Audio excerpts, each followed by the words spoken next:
working. Oh, I have been fighting trying to get the sound to come through. And any minute now we'll be live. Boom, we're live. Okay. Hello, everyone. Welcome to Political Head Trauma, where if Head Trauma have podcasts, it'd sound like this. Tonight, we're doing a special. We're talking with Colby Jenkins running for Congress. Can I see that? And what's that? Can I see the show? Yeah, you're looking at it right there. There, now. Excellent. I'm so excited for our guest tonight. Yeah. Colby is running for Congress, CD2. Mm-hmm. So the one great thing is he's been on our show before. We were lucky enough to get to know him. It wasn't that long ago. It was before convention. And he is a patriot. And he's currently serving in the reserves still. He was Green Beret. He's from St. George. So he lives in rural Utah. Even though St. George is growing quickly, massively, Yeah. but still considered rural Utah. And so I think he's been phenomenal with our delegates, and he's made quite an impression on our delegates. Mm-hmm. So we are very excited to welcome Colby tonight On our special Wednesday night edition. Yeah, without further ado, let's bring him on. All right. Colby, how you doing? Hey, good. How are you guys? Doing good. Hi, Thanks. Colby. Hi, thanks for having me. I really appreciate it. Oh, Yeah.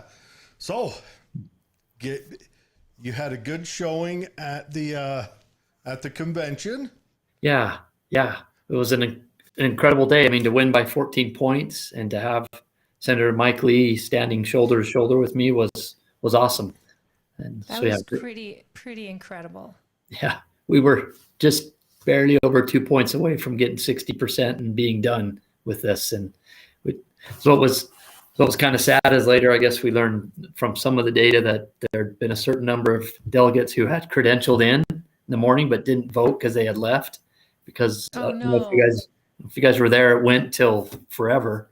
I didn't leave till almost 12:45. Yeah, unreal. But so grateful that the majority of the delegates stuck it out. But boy, if there'd just been the handful that didn't leave, given the 57% we had, we could have likely clinched it. But Right, that's the hard part, because a lot of your St. George delegates had such a long journey home. yes, yeah, And I'm sure that, I mean, you guys, I don't think you understand. Some of us got there around 6:30 a.m. and we didn't leave till after midnight. And I had only a 30-minute drive home. But St. George has 4.5 hours, and I was so impressed with those who stayed. And I have to say, out of all the campaign shirts in all of the entire convention, yours were the most sought after. His campaign shirts were camo, Oh, all camo. And I don't pick favorites when we don't have a definite winner. So I'm saying that right now as the party chair. But I know that my kid nudged me a couple times. Mom, if you see those camo shirts, you get me one. I still didn't get one. You guys were sold out. Yeah. Well, they were all gone when I got there. So thanks to Brad Pratt, he said he would make sure that I would not be left behind there.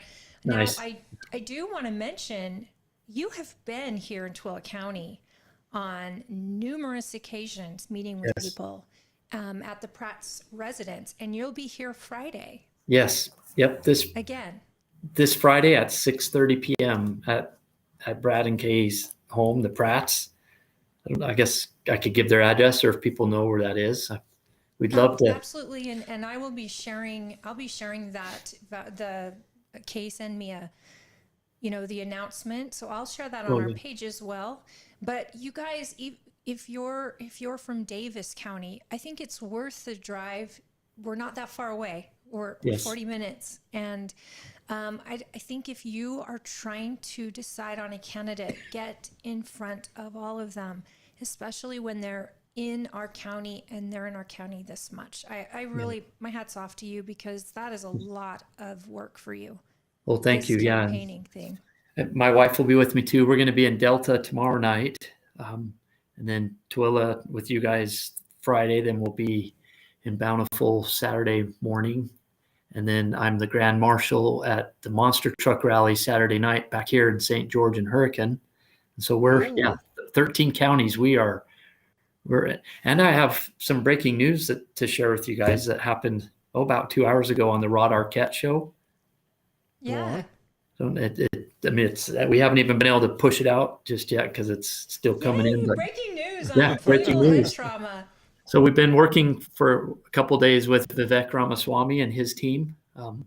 He's been tracking our progress, and he decided to come on Rod Arquette's show today and endorse me live, and spoke very complimentary of me, of our campaign, and why me versus my opponent, and why Utah is so special, and why we need to have conservative constitutional Republicans that are truly in and representing. And so, yeah, huge news to have Vivek come on and live on Utah's radio show and endorse me. So we're really excited about that. That is awesome. Amazing. And Vivek, boys. It's Vivek. Vivek. Like cake. Mr. Ramaswamy, yes. He is by far my favorite, just because everything he says mirrors how I feel, which is scary. He says the quiet part out loud. Yes. It scares me because I know I'm a crazy person and not very bright. And when a smart person says the same thing, I get a little nervous. But yeah, just everything he said, it mirrored exactly how I felt. But no, that's fantastic.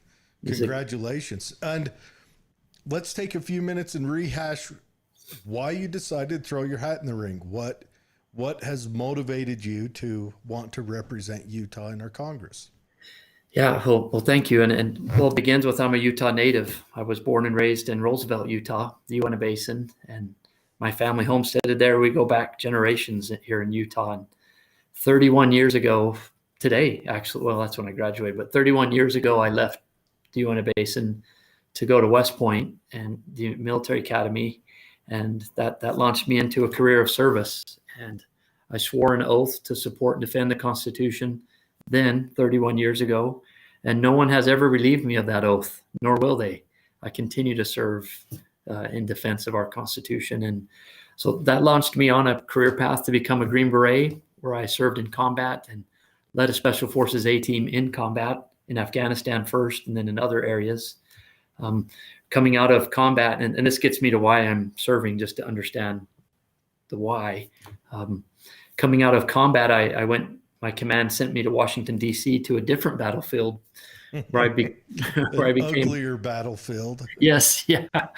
Where people there, they smile at you and slide the knife in your back while they're smiling. At least in Afghanistan and other areas, I know who's shooting at me, more or less. But I spent several years in D.C. as a Green Beret liaison, working in Congress, in the Senate, and then over in the House, and then back in the Pentagon at the highest levels, working for the chairman and the vice chairman as a legislative director for the vice, and then worked in the corporate world for a while. And now my wife and I, as Utah natives, are back in Utah in St. George, where we own a home. We have 2 daughters. And so with all that context and experience in D.C. and just combat tested leadership experience, seeing the state of our nation, seeing how we blew out of Afghanistan in the way that we did, and just the debacle that happened there, left me with such angst, thinking, how can we have leaders that think that is okay? I wouldn't argue that Afghanistan was perfect. We made 20 years of mistakes, lots of things we could and should have done better. But the manner in which we left, and the reputation our nation now has as an ally in the world is unacceptable. And so that kind of lit the fire in me, thinking, well, what can I do about it? How do we have leaders that think this is okay, as an Afghan veteran? And then when Chris Stewart resigned, I just started a new civilian job. So I'd never thought I'd run for Congress, but he resigned, and there was no way I could have jumped into that special election. I was just onboarding for a new job. So I was a precinct chairman. I was a state delegate. I thought I'll do my civic duty. I'll be involved. I'll support the candidates who do run. And as I watched that process unfold, and I got to know the candidates, and then ultimately saw Celeste win, I came away from that whole process just with a lot of buyer's remorse, a lot of unsatisfaction, thinking, man, we have got to do better. Our nation deserves better. We deserve better. We have to do better. And so with all of that stewing in me, and then ultimately seeing how Celeste began to vote in Congress, and talking with one of my Green Beret mentors who's retired, he just looked at me as we were having this type of conversation. He said, Colby, well, what are you going to do about it? Nobody's riding over the hill to save the day.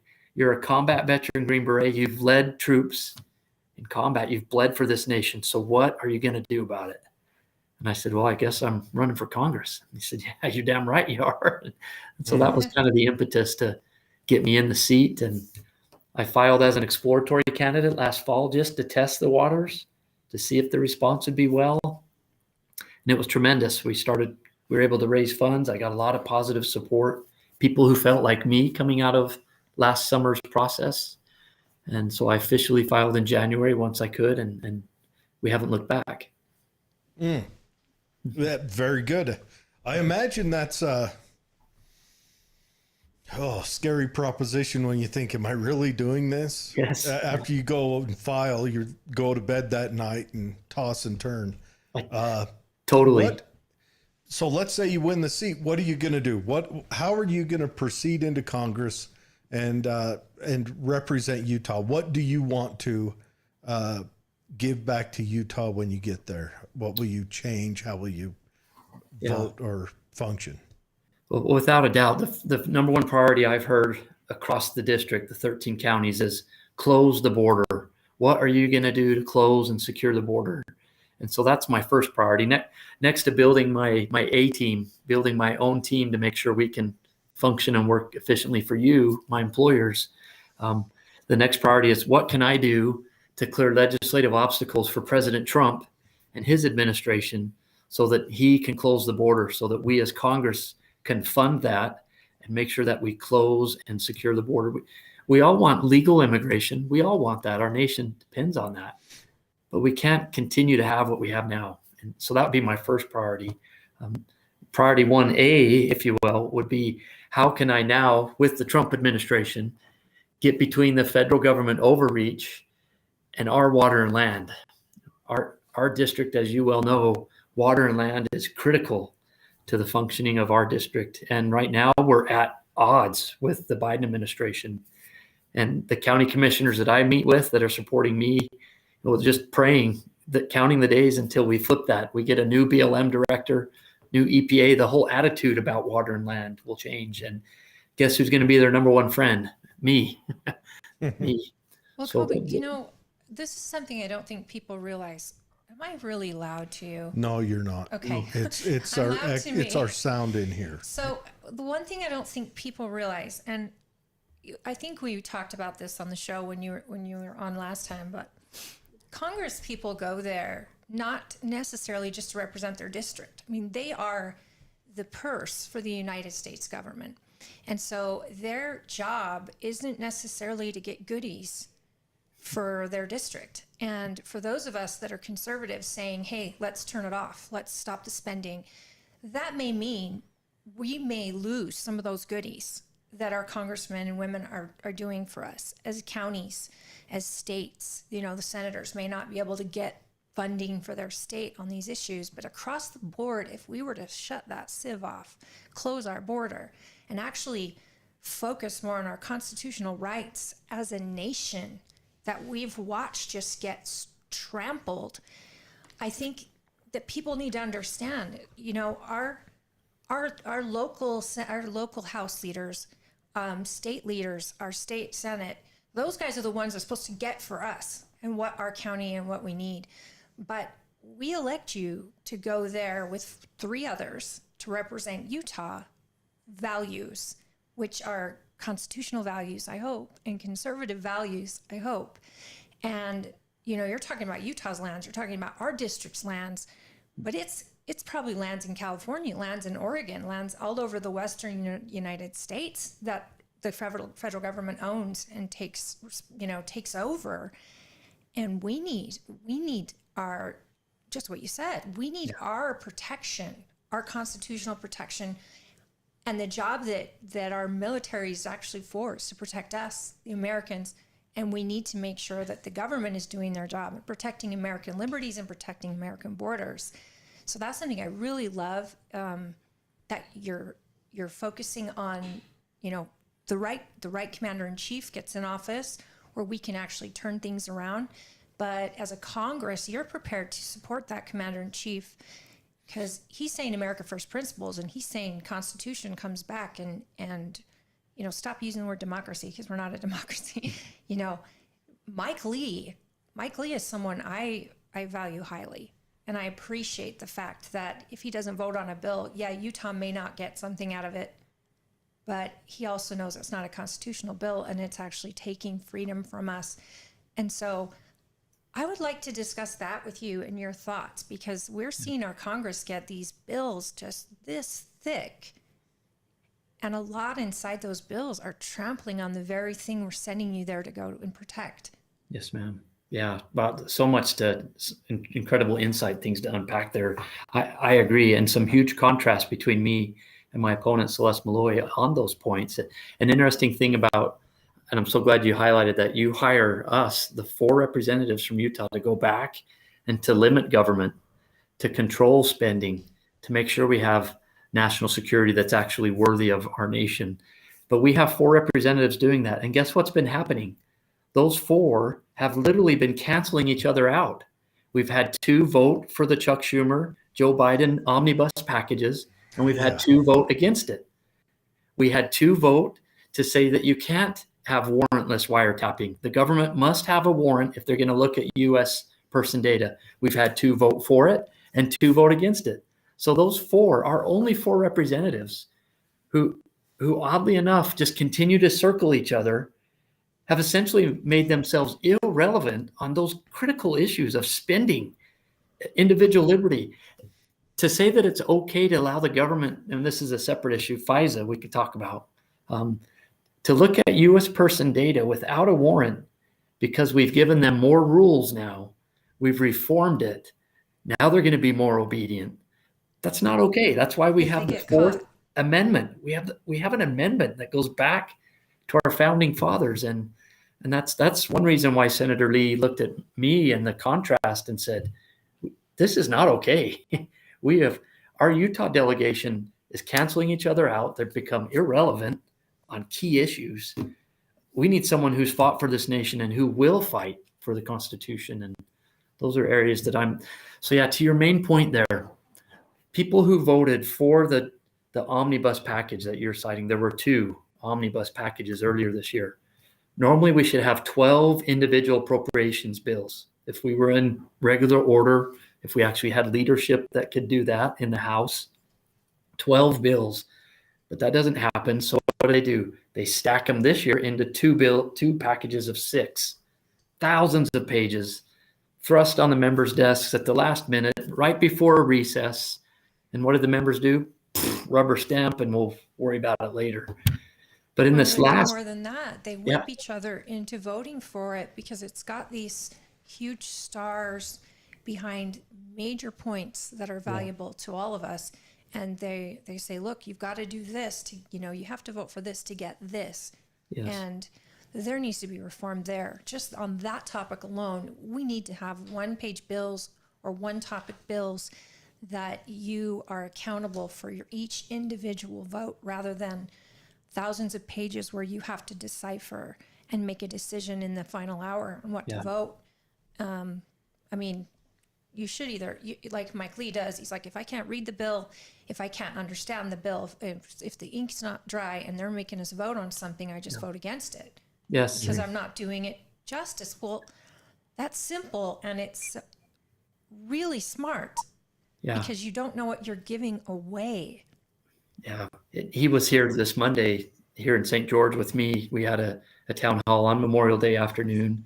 We had over 300 people in person and over 200 people online. It was huge. And in talking about just this point, he said, if we as members of Congress set our bar so low that we're willing to accept breadcrumbs to bring home and not acknowledge the, as I call it, the iceberg of bad that's hidden under the water, and come home and say, well, I voted yes for the Biden $1.2 trillion omnibus because I got these few breadcrumbs. Well, guess what? That iceberg of bad, engulfs any good that we have, because now you've got farmers. Maybe there's a water project that my opponent brought home. Well, guess what? Those farmers who may be benefiting from that water project now have hyperinflation. Cost of fuel's gone up. Their feed is overwhelming. Interest on their equipment and on their farm is going. It's not okay. Imagine if the Republicans, with our slim majority, actually stood together and said, "No, Democrats, that's not okay. We're gonna actually hold the line here. We're gonna actually say no to a few things so that we can bring down spending and go home and look you, our employers, in the eyes and say, yeah, we did our best, instead of I rubber stamped it and I'm just choking down the rest." I wonder if states became more independent. All Republican states should become more independent as states, and I think that would aid our Congress, our Republican congressmen, to be willing to say, no, we don't need to spend on that, because my state back home handles that. It's got it under control. But you'd have to have all Republican states gathered up, so that, because if we didn't, California would roll over Utah. They would take everything we have. Yeah, including water. So we need to have more states. We'd need to have Texas and Idaho and Nevada every third year, and Arizona every other year, and New Mexico every once a decade. And we'd have to have Oklahoma.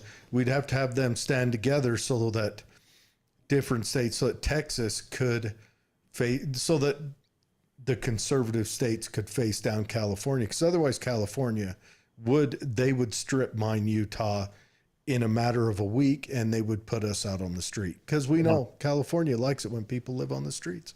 Yes, yeah, that's what people come here. So to your point, that last spending package, omnibus, $1.2 trillion. And by the way, there was one earmark in there that sent $500 million to the government of Jordan to defend their border. Oh yeah. And not imagine what we could do. So that only passed. Remember, we have the majority. Republicans have the majority. We have the power to stop that. But it only passed because every Democrat, every one of them, voted yes. And they picked off just enough Republicans to join them to get it across the finish line. And one of those Republicans was Celeste Beloy. The other was Blake Moore.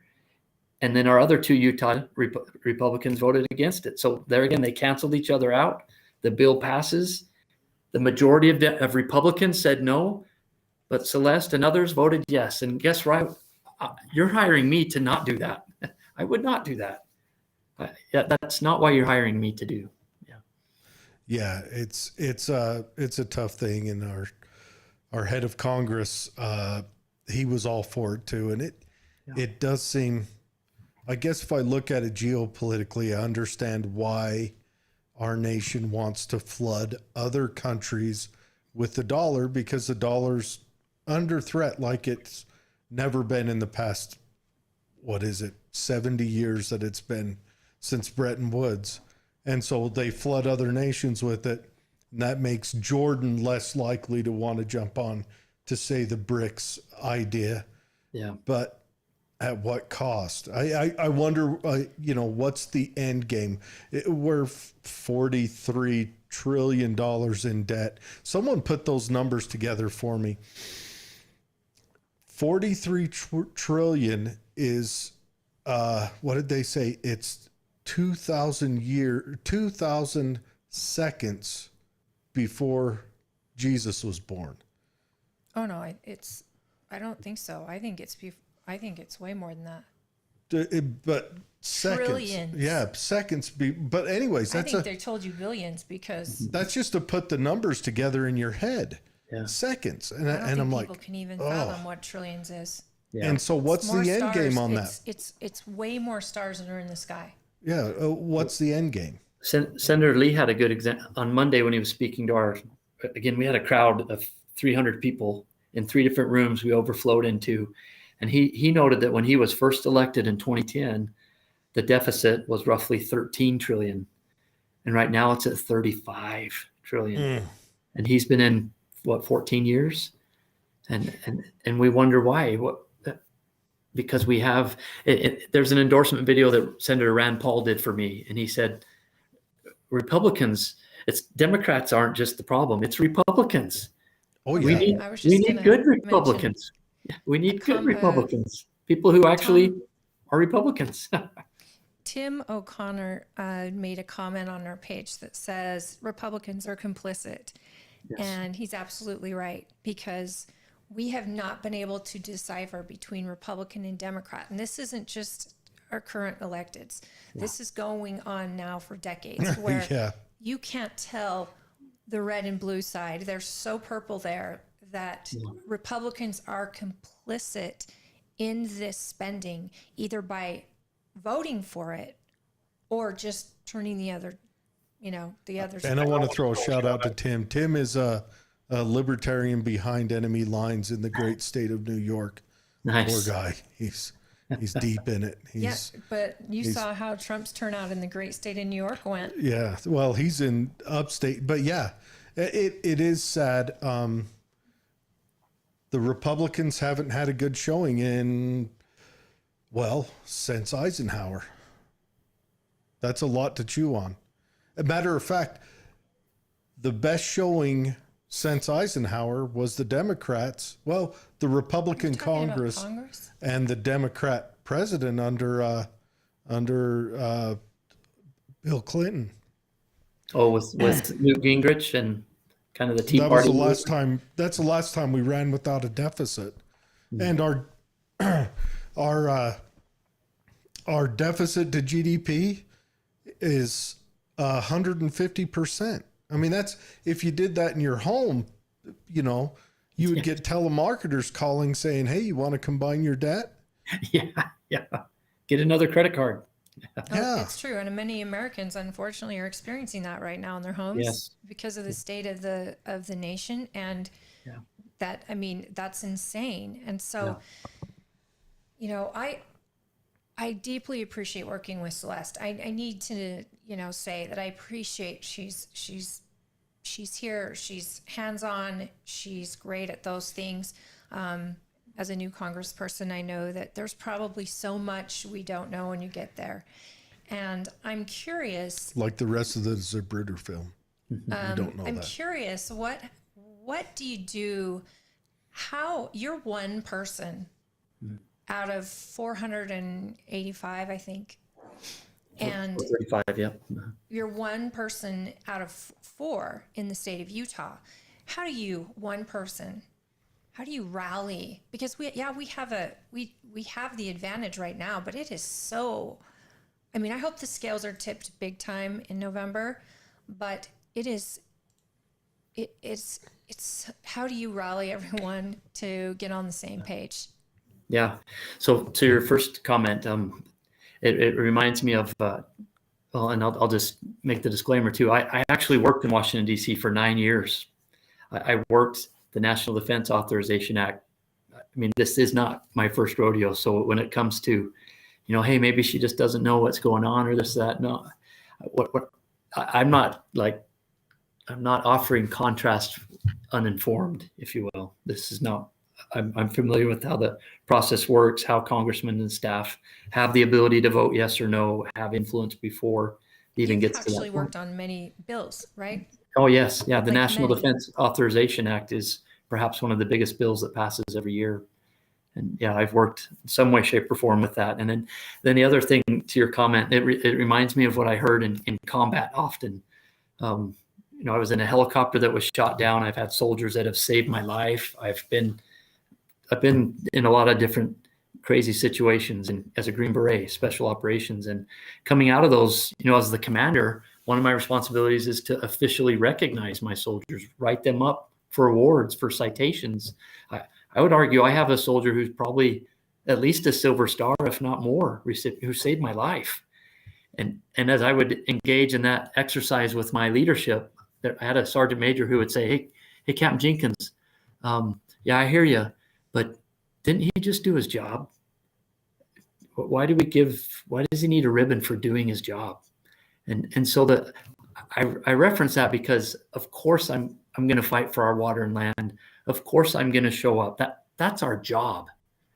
That's the bare minimum of what you should expect from me or from Celeste or Chris Stewart, that we will show up. That's what you're hiring us to do.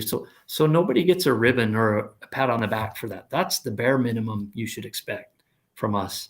What you should expect is where the difference is in everything else. How am I going to vote on spending? How am I going to vote on protecting your individual liberties when I'm back at DC? That's where the huge difference is.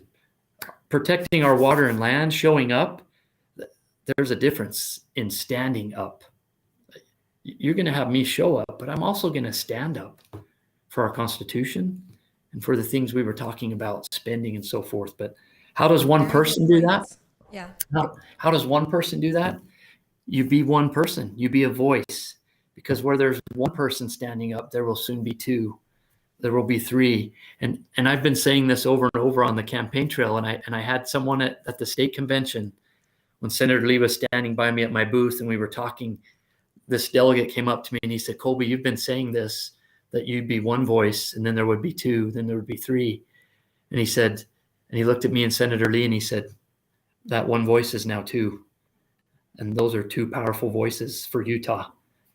And then there will be three, then there will be four. So that's my approach. Good point. Mm-hmm. You're hiring me to be that voice, not to be bulldozed, not to have the speaker twist my arm and say, you better vote this way or else. No, I've been in a gunfight, so I welcome anyone to twist my arm and try and give me pressure. I'm there to vote for you. That's amazing. I'm going to wet blanket it for a minute. So okay, yes, everyone please. Hold your horses. Okay. What do you do? Worst case scenario. Joe Biden wins again. Don't knock on wood. And the Congress ties out, or the Democrats get a slim majority and they start talking about their usual talking points. Now, honestly, when the Democrats have a majority, they rarely touch individual rights because they don't want to touch them when they're strong, because that means they lose the next go round. Just like Republicans are finding out with Roe versus Wade, I think. But how do you function in that environment? Do you try to find Democrats that are amenable to your arguments, or how do you work that? Yeah, two things come to mind. One is the experiences I've had in my combat operations. When I was in Afghanistan, I had to work with literal tribal chiefs, people who wore turbans and man dresses, and they didn't look like me, they didn't talk like me, and they wanted things that were not in alignment with what I needed. But I still had a mission to accomplish, and there was no way it was getting accomplished if I didn't find a way to team with them. And so I had to go to their mud huts. I had to drink gallons of nasty green tea and spend that time with them and build those relationships of trust. But that didn't mean I just dumped buckets of rifles and ammunition in their tents and said, here, yeah, I trust you. No, I had to build those relationships of trust, but find a way that they could support my mission so that we could be successful together. And similar in Colombia, when I worked with Colombian colonels, my mission was to rescue American hostages. The Colombian colonel's mission was to kill drug guys, to kill the narco traffickers. But we couldn't be successful independent. We had to work together. And so just that mindset is how I will approach working with reaching across the aisle, if you will, in Washington, D.C., finding how I can advance our mission, because I work for you, our mission, but not at the expense of mission success. And my boundaries are, I imagine that I'm standing on a constitutional platform, like a circle. And within that circle, I'll negotiate all day. I'll reach across the aisle. But the minute someone pulls me off, I'm 1 foot standing off, and they're saying, hey, now let's compromise. Let's allow the government to spy on Americans without a warrant, because we're going to give them a lot more rules. We'll tell the FBI they've got 55 more rules now. And it'll be better. And that's literally what happened. And so that you'll find me negotiating within the bounds of where I'm supposed to be with anyone, but I'm not going to compromise. That's like saying, we are going to force feed you the lawn landmine, but we'll make sure it's 2 days old, not fresh out the dog. You know, the common ground thing, I think we need to remember every day. I mean, people have gotten into these tribal mindsets and idea mindsets, and not that I say it's wrong, because, you know, it's hard to find common ground with some people, but at the end of the day, we have to have our non-negotiables, and we have to make sure that I'm even seeing Democrats say, well, no, we do need to secure the border. We do need to know who's here. And they're finding that. It just seems that the Democrats tend to less compromise, really. Yeah. The Republicans always give more, and they tend to ask. And I think, you know, I'm always curious what happens if we have a repeat of what happened last presidential election, when the Congress is asked to confirm the election, when there were still questions regarding the outcome and questions regarding these key states that actually had a little question in their integrity of their election integrity. Do you know what you would do in that? I mean, what you can do if that happens to us again? Yeah. Well, first let's get there. I mean, we have our presidential candidate sitting in a courtroom with his future in limbo. I mean, holy smoke. Well, let's not to mention the what was it? The New York prison guards, whatever, went and met with the Secret Service so they can figure out what would jail time look like for him. We're in an interesting Did you just time. say dimension? Because that made me think immediately Did I say dimension? of our current president. No, The you're Freudian thinking slip there. dementia. Yeah. That's right. That's right. You would think we were in Venezuela or some other place watching this. Yeah. And what people don't understand is you can still be president if you're fined with a felony. You can still be the president and elected, you know, if you're out of the prison in New York City. But I think what this court case has done, if anything, is it's woken the other side up to go, wait a minute, there's nothing that sticks here. This is the most highly investigated man in the world. Yes. And they can't throw anything that sticks. So they have to be, this is so scandalous. The power of the DOJ to actually take down a president, this would just be unprecedented in the United States. Not in other countries that have fallen over and over. But I think that if that were to happen, I don't even know what Congress can do. Yeah. I just love that while they're doing that, the Democrats come out and say, Putin's just a strongman mafia leader. Oh, yeah. They're talking out of both sides of their Go face. on. Do tell. Yeah. And so to answer your question, what would I do? Well, I have to do what you're hiring me to do. I have to make sure I investigate. I have to make sure that I'm confident that the process that has been completed is that I can come home and look you in the eye and say, I think it was true and sound. And as we know, the likelihood of that is a stretch right now. Just look at our own Utah election. We have mail-in ballots that are going out in just over a week, and they're going to sit for 3 weeks. I mean, how many of you maybe have college-age kids who've lived in your house, now they're at college, probably get 2 ballots because the party's chasing 2 address multiplied by thousands? I hope not. We need to clean our own house in here in Utah. I 100% want in-person ballot, in-person voting, just because, let me lay it out like this. I don't like the government. Weird. The government they are a declaration of failure at every turn. The government has no successes that they can hoist on their petard. But by mailing out ballots, they get more votes, which makes them look like they're kind of a popular entity. I mean, look at the mail-in ballots of 2020. It boosted the numbers like crazy. Yeah. Remember, Trump got more people voted for the loser than had voted for the winner in any previous election. Everyone drink that in. So all of a sudden our government looks like it's a success. The loser got more votes than anyone else in history. So the winner had to So cheat extra. What it is it looks like it's a smokescreen for failure. Yeah. You know? I think my dad voted in that last election, and Oh. he had died 2 years prior. Imagine what Chicago looks like. Oh boy. So Yeah. my dad would appreciate that joke, by the way. Yes. I was picking up what you put down. If I Yeah. find out that he voted for Biden, oh my goodness, would he ever just be livid? But yeah, Jared, I'm with you, and Holly too. Any effort in that the elections are state run. That's the beauty, if you will, of our federalism. But I would champion any effort to single day voting. There will be exceptions, military things like that, but certainly single. You got to volunteer. You've got to sign up for the exception. Yes, yeah.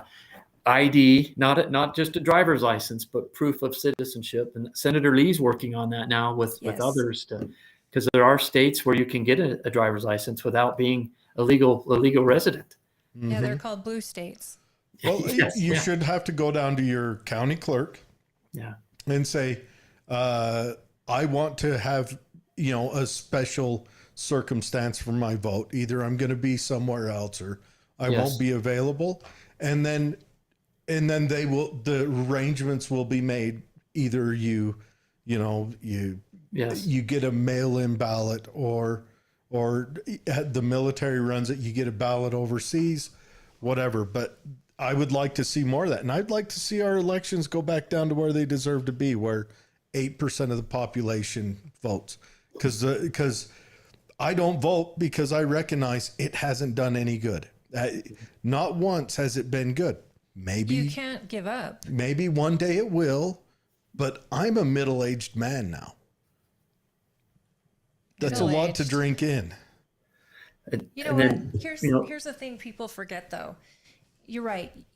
You say you got to volunteer or at least apply for that special circumstance to be able to mail in a ballot. And I appreciate that, but it's got to be bigger than that. You want to vote in person, show up in person, voting day. And you should be absolutely knowing what's going on in your local county clerk's office, because I can walk in there anytime and see exactly the transparency in our county clerk's office is phenomenal. And she noticed that more people wanted to vote in person, so now she's opening up more in-person voting. Awesome. But those things require people that sit and talk about it.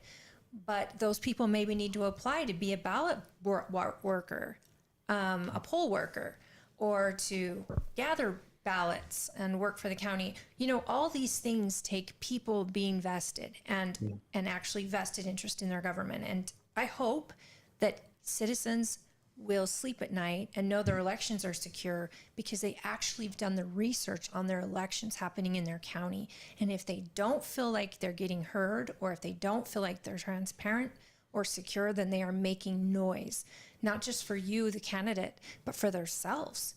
Yeah. I mean, and I'd like to also mention, you kind of just breezed past it, but you got endorsed by Rand Paul as well. Isn't that correct?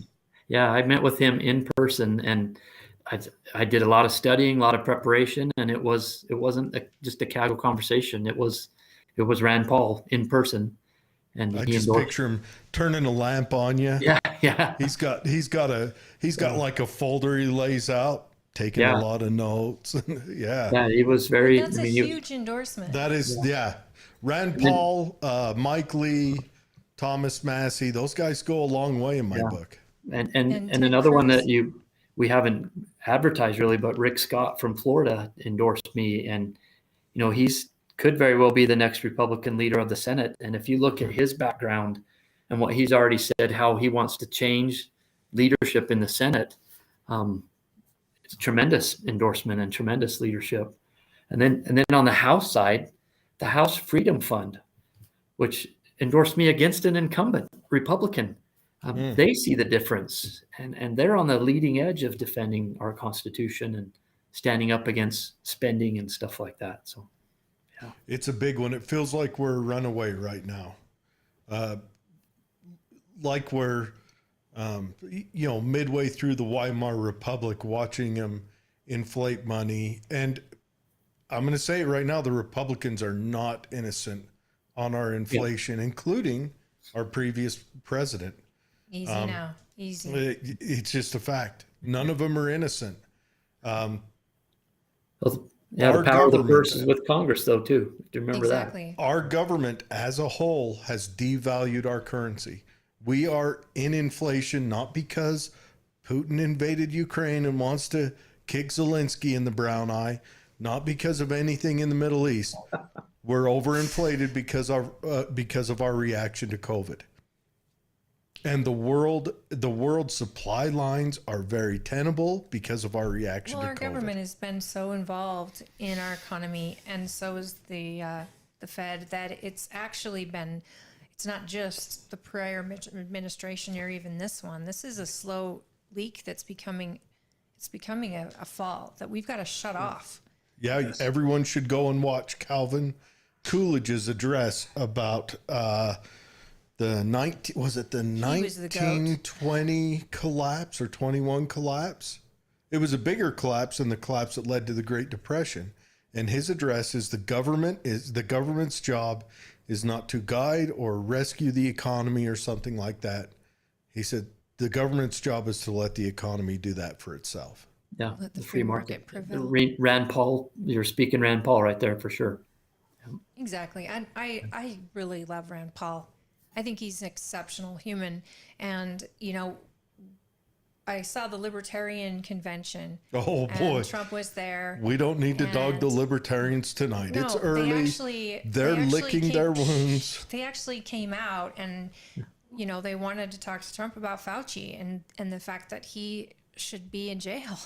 I mean, Rand Paul has been adamant. Yes. And I was a little disappointed that Trump even defended the way that he said, well, Fauci wasn't that involved. I'm like, sorry, that guy was on every press conference with you. You shut down the nation because of his guidance. And then denials. Yeah. Yeah, I'm a huge Donald Trump fan. I can't wait to represent him at National Convention. I'm very excited about Yeah. that. Congratulations, too. Yeah. Thank you. I honestly I think he would lose nothing. Nothing. In fact, I think he would gain more if he just took some humbling and say, I listened to the wrong people. I should have never let the economy be shut down after that 15 days because we were all on the same page. We didn't know what we didn't know. It was a scary time. But once he was actually seeing his economy fall, he should have put the brakes immediately. And his answer was, well, I gave it to the states. I gave this to the states. Well, right. But He should have restrained what he had control of, and that's Fauci. That's our medical bureaucracy that we have there. Is he should have stepped in and said, all right, you guys, we're going to STF right now. Well, the second If a that state Fauci calls you and asks you a stabbed him- specific question, you may answer it, but you're not going to go on CNN. You're not going to go out on the podium. You're not going to personally invest in Pfizer. You're not going to push masks. You're going to shut up. Yes. This is the thing is like so what I guess I'm getting at is that when you want to have a free country, a free country, you're going to have to go without, and you're going to have to do the work yourself without the government. And if the government were to step out like Calvin Coolidge tried to do, I mean, he was the GOAT when it came to he did actually do it. putting a stop to these certain things, which we need another Calvin Coolidge. Bad. But I think what I'm saying is that you're going to have to go without. And the purse strings that are happening in Congress right now are going to have to they're going to have to stop. They're going to have to say, look, no, because every bill we vote on is killing our kids and our grandkids and our great grandkids, all of our future. And so it's just very concerning when every bill that comes up, I think where it involves the government paying out money we don't have to build borders in Jordan and Egypt and in Ukraine, when our border's not even a thought, is insane to me. Yeah. And so what brings us to I guess a culminating point. We in our district, we have an opportunity to change that by one, to Right. change that calculus, and we have people. Senator Lee's put his neck out, endorsing me against in the own delegation against an incumbent because he sees what we're up against, and we, it boils down to if Celeste has, and I'm not negative by nature. This is the contrast. If she's been voting like this in the short 5 or 6 months that she's been in, with me breathing down her neck, a challenger, imagine what's going to happen over 2 more years or 4 or more. And look at our delegation already canceling each other out on individual liberties, on spending. Do we want more of that? That's not what you're hiring me for. Anybody that says one person can't do something amazing is out of their minds. And that's why I think every candidate, everyone elected to that office, you have a huge responsibility. Mike Lee, everyone in the United States knows who he is. Same with Rand Paul. And yet their side's not in majority. And a lot of the bills they vote on don't even get yes votes. I mean, they vote against a lot of stuff. Yeah. Because they are all or nothing. It's Constitution or nothing. And that's how it should be. I applaud that. But they're also, it's a time when one person does become 2, becomes 3, and it starts to breed that freedom. And let's fix this. And I don't know how we fix the debt. Do you have any idea? How do we fix the debt? Well, it starts with a vote. We stop voting for omnibus bills. We stop voting for out of control spending. Imagine if Congress said, hey, in this last example, that the vote happened for that $1.2 trillion on a Friday afternoon before Easter recess. Imagine if you had, I know where I would be. I'd be on the steps of the Capitol with Instagram, whatever platform I could get, saying, I'm not leaving. We're finishing the job. Come on back, Congress. Come on back. Imagine if we actually worked through the weekend and tried to produce a bill that's a little bit better. We didn't send $500 million to Jordan. Or we didn't, for Republicans, we didn't send earmarked millions of dollars to clinics that do late-term abortions. Imagine if Republicans could actually delay their airplanes for 2 more days and do their job. I'm sure the world would collapse, right? Yeah. Or there'd be overtime issues or something. Like, Yeah. this is the thing. That would stop it right now. That would turn off the faucet. But we have a reservoir of debt. I would say an ocean of debt. No. How do we eliminate the debt? I don't know how, unless you destroy the Fed and say, we're done with the Fed. We're going to have our own thing and we're starting from zero. Like, I don't know how. Do you? What revenge do you think the Fed would take on us if we I'm just targeted curious, them? is there even a way to ever get out of this debt? I mean, even if we paid every single dime of our taxpayer dollars for the rest of 4 generations, it wouldn't pay off that debt. Yeah. And we can't declare bankruptcy ourselves. No. Because China would come calling. Yeah, I don't know the answer to how to get us back to solvent, but I do know that you're going to hire me to start now, at least change Turn the off calculus faucet. going forward. And it's not that I'm just going to be no. Those potential no votes are actually a yes vote to something better. It's actually a yes to we're going to trim inflation. We're going to trim the pressure on your paycheck, because I'm not shoving it down your throat because I'm justifying the breadcrumbs that I can bring home. That's not okay. I don't help you.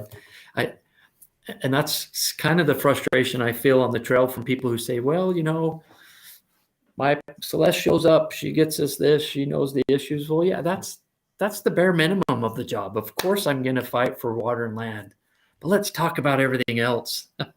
Let's talk about everything else. And that's the contrast and story we're trying to tell.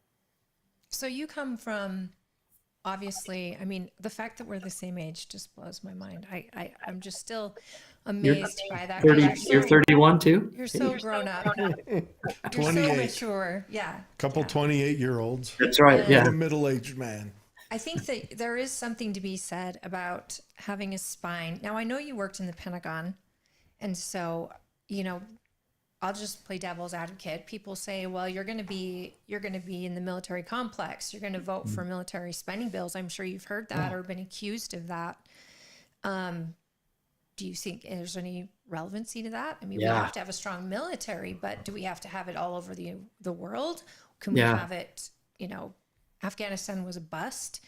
I mean, you brought that up first thing in the show, on our first show, which I was so relieved to hear.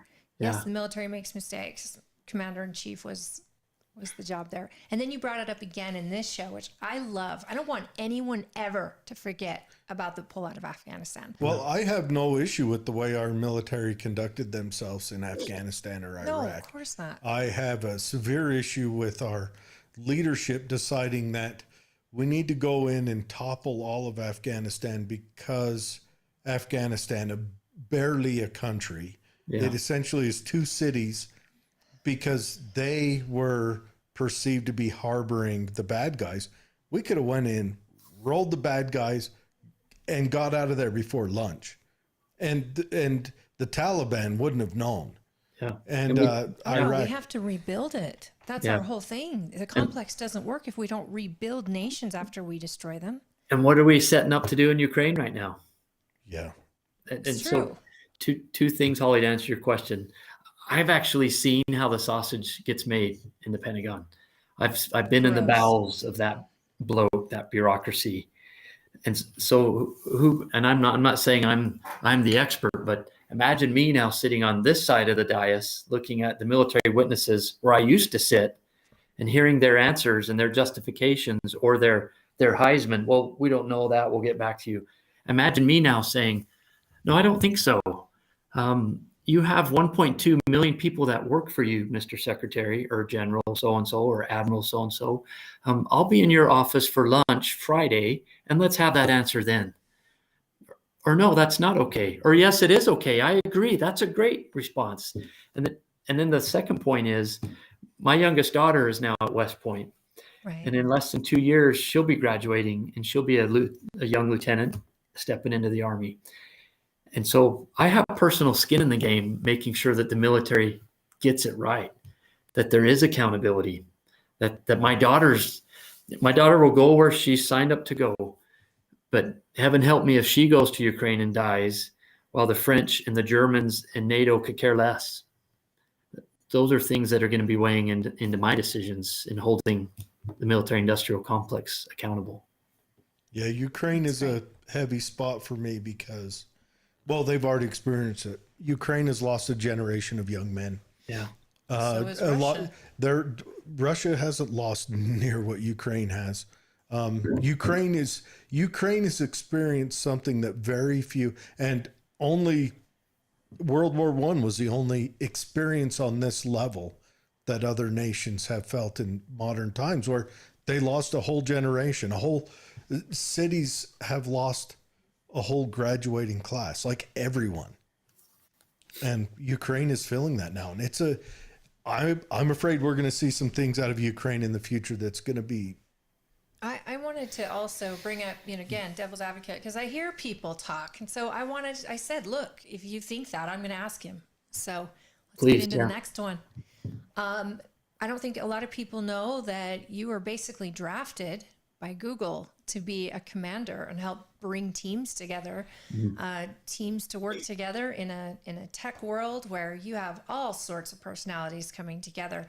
And they wanted someone like you to help direct teams, and so they could work together, be cohesive, and make a success out of Google, which is pretty exceptional to me and a surprise, because to put you in the software world is just so funny. But Vivek too, I mean, he's got that background. It's definitely an amazing background. But did you ever lobby for Google? Because that's what I hear people say. Well, he lobbied for them. He was a lobbyist. And I say, oh, geez. No, I've never been a registered lobby for Google or any tech company. I was actually hired to be with Google Fiber in the beginning of when I first was hired by, and I wasn't necessarily recruited. It was an extensive interview process to find the ultimate role. But I'm not a telecoms expert. They hired me, like you said, to be the program manager, to get the experts on board, open contracts, build relationships with the local municipalities, open up the state. I was in Florida.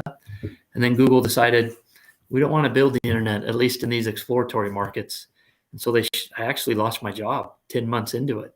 We'd moved my family. We were in Florida, new schools, bought a house, literally went into work, and our regional manager was there and said to me and the team, yeah, we've had a change of direction.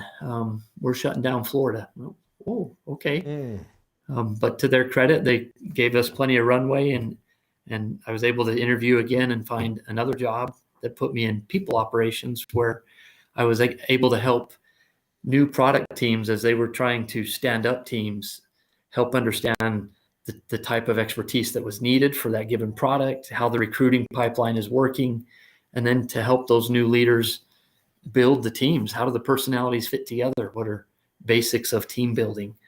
And then I'd go to the next team. And so, yeah, that was, and as I would do that. If you can build teams in Google, you can build teams in Congress. Yeah, there's all kinds. An interesting example, my last Pentagon boss was a 4-star admiral. He was the number 2 guy for our whole military, the vice chairman. My first boss at Google was a female woman, openly gay lesbian. So talk about 2 complete different ends of this of the spectrum of leadership. Well, then, I mean, now our admirals are probably transgender. Yeah, but let him finish his statement. But I bring that up because my first Google boss was incredible. She's a wonderful woman, and she actually endorses me in this, even though we're on completely different ends of the political spectrum. But back to my earlier experiences, I've learned how to cooperate and work with people who don't think like me, don't look like me, different upbringings. But that doesn't mean I compromise on who I am.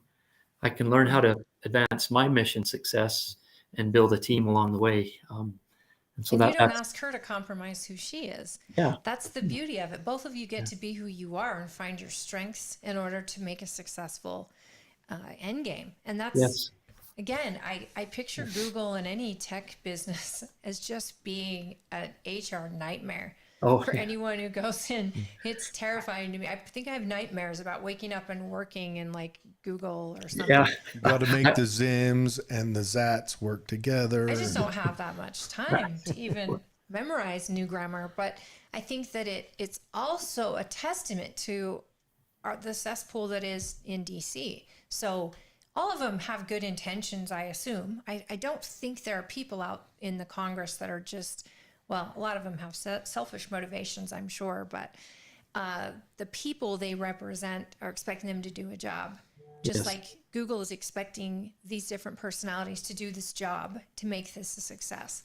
Yeah. I mean, if you can get into an office in Congress and you do have the trust of the people, your boss, and then you can create cohesive teams to get the job done, which to me is to protect my constitutional rights, to protect this nation, and to watch the nation flourish, and to help our prosperity, which is our children and their children.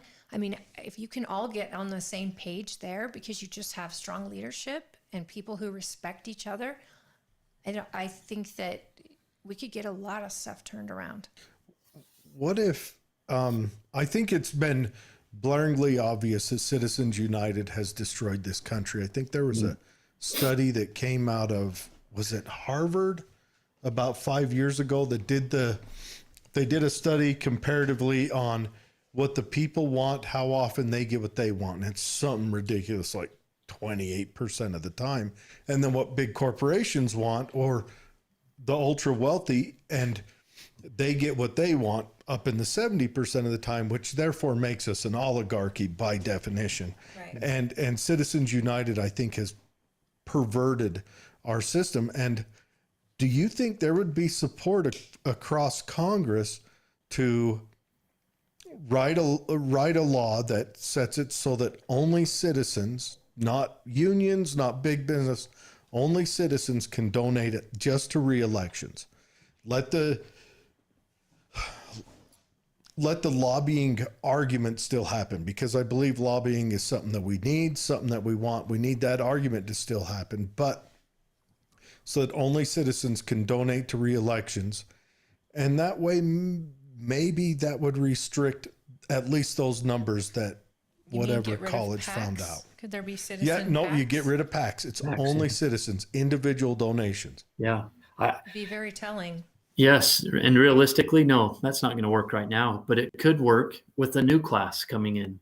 That's something that because the people who are there who've been feeding on the gravy train, they're not going to cut their nose off No. to spite their face. But the new guys, we can come in and say, let's look at term You'll limits. cut your nose off? I'm there not for self-preservation. I'm there to vote for you.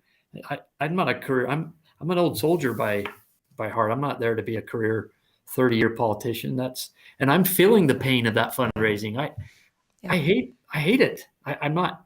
It's not what I wanted to do. But boy, just looking at my opponent, the DC money. You can look at the Federal Election Commission filings. You can see the disparity between the amount of PACs from DC that have nothing to do with Utah that have contributed to my opponent. And now you see TV ads that she's doing, billboards all over the place. Those don't just happen for free. Well, we have to be honest. I mean, if your idea worked, it would work. But if his idea was in place, you would watch the price of campaigning go. It would plummet. Seriously, an average person would be able to run in 3 cycles. You could get any average citizen. And this is something that sticks with me. Our first interview, you're the only candidate that's ever even got me emotional. And I don't know what it was that day, but I needed to hear your message that day, just about your why. Because you said out loud what I had been trying to say and get into words over and over and over. Why I keep doing what I'm doing. Why I keep keeping in the political game and voting and helping candidates and getting my voters together and excited. You said your reason was your children and your daughter who's in West Point and who is going to be serving this country. And there was just so much that stayed with me in our interview. But one thing that you made clear to me that I won't forget is I asked you, are you willing to serve and be somebody that is ready to put your money where your mouth is and upset the apple cart, and maybe you're voting no against the rest of the Congress that is Republican who want these spending bills, but it's our freedom. And you may not win in 2 years because you'll be such an upset. Are you willing to be a one-term candidate? And you said, absolutely. Yeah. If I'm doing the right thing, absolutely. If I'm standing on my principles. And that just sat with me because there's so many that are, I mean, even Mike Lee has run an additional term that he didn't anticipate running, and Rand Paul too. They didn't anticipate needing to be there this long, but I see a need for them, and I understand their running, and I understand their why. But if you don't take me as someone who wants to be a forever politician, you take me as someone who wants to enjoy the fruits of your labor, watch your children excel and grandchildren eventually, and you live in paradise. St. George is paradise, right? It's 100 degrees right now. Since I was in college. It was paradise for the next couple months. It is not. Yeah. But but I think that's important. Like you said, I'm not going to, you're probably someone who would vote for limits, right? Yeah, that's what the founders intended. They intended, especially for the House, 2 years to be a churn. I mean, clearly there has to be some measure of stability, but not 30 years, not Nancy Pelosi style, or what we've seen. 50 years, Joe Biden style. Yeah. Well, here's another big measure of a politician. Where do they move when they're done? Where do they decide to live? Where do they reside? And too many of them reside in DC because that's where the wealth lies. That's where you're going to get rich and maintain a lifestyle. Yeah. There's good jobs waiting for you when you've been in office. Well, one example, just Google Skyline Capital. Look who's running that. And look ask yourself, how did our former member start a lobby shop and then his staffer is a member of Congress? How does that work? This always hurts me bad. This always hurts when you talk about this. It doesn't hurt me because they never had my trust to begin with. And look, I like him. I do. On a personal level, I like everyone, but maybe I'm too jaded. You know, Yeah. that may be my problem. I mean, it would take some exceptional work to make me a believer again. Well, Jared, hopefully for me, if I'm fortunate enough to win our team, and I can shake your hand a year from now, and you can say you're on the right track, then it'll be worth it. All right, make me a believer. Oh, geez, you have to vote first. I couldn't. You can't ask someone to make you a believer and not even go to the polls. Seriously, yes, really. You need to vote. That is your civic So responsibility. Jared, I'm take a here to picture tell of you putting your ballot in the mail and text it to me, and I'll make it worth it. Oh, I haven't voted in a very long time. I vote local. Well, keep this in mind, and maybe we end on this with Holly, to your point about why I wouldn't change. I have too many friends who are in the ground, who've died for this Constitution, for our nation, for the ability for me to go and lead and not be true to their sacrifice. There's no way that's possible. And I have living soldiers and friends who've been in combat with me, who are donating to my campaign, who know me, who've been in combat with me, and for me to not live up worthy to their service would not be okay. And so those are the things, Jared, that I hope I can live up to, that would give you hope again, and Holly, that would keep me true to why you're hiring me. Well, and I don't want us to end yet, because That's we a need good to get note, into though. That's beautiful. And please make him vote. My goodness. It's so frustrating, because he sits and talks about how messed up politics are and blah, blah, blah. And I'm like, well, what are you doing about it? We have a podcast. That's all we're doing about it. Hey, You're informing all these people, and then you're not get the even word going out. and putting your vote in. So we encourage that. Give us your website, because this is something else. This is what I try to tell state delegates, and delegates especially that showed up for candidates at convention. Right now in our state, there's, a disagreement that they don't speak for their neighbors, and that they don't really represent, the majority, which in the past has not been wrong. Let's be honest. We've seen people win at convention and especially governors, and then they just obliterate in the general. They lose at convention, obliterate in the general. So when the governor said the things he did, he wasn't wrong. So I look at delegates and I say, look, we have to go further. We have to host candidates. We've got to donate our money to them. We've got to talk to our neighbors about the whys, the reasons we're voting for them, what we've learned, sharing details about them. Because, if we just look at big money's gonna have an impact on everyone. Yes. Now, so you have a donate option on your website at Colby, spell out for Utah.com, and we'll have that in the show notes, right? It's already in the show notes. Yeah. Thank you. I'm looking here at your website. We've got it up there, colbyforutah.com. You've got Mike Lee endorsement, Rand Paul endorsement. That's heavy. Cash Patel endorsement, Tommy Tuberville endorsement. And Get that Vivek endorsement up. Vivek, yeah.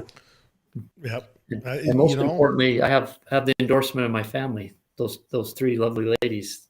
That's what matters. That is a big endorsement. Yeah. Oh, man. So which daughter is it that is in West Point right now? The one on the left or the right? With the brown hair on my right, and then The one on your right with the lighter colored hair? Twin. Yeah, my wife's twin by her. Oh, okay. Yeah. Okay. Beautiful family. Well, I wish her the best there at West Point. I know that's Thank you. that's a pretty heavy that's a heavy thing to take on as a young person, as a young lady. How old were you when were you a lieutenant when you went into special forces? It's a captain. So you went in as a captain.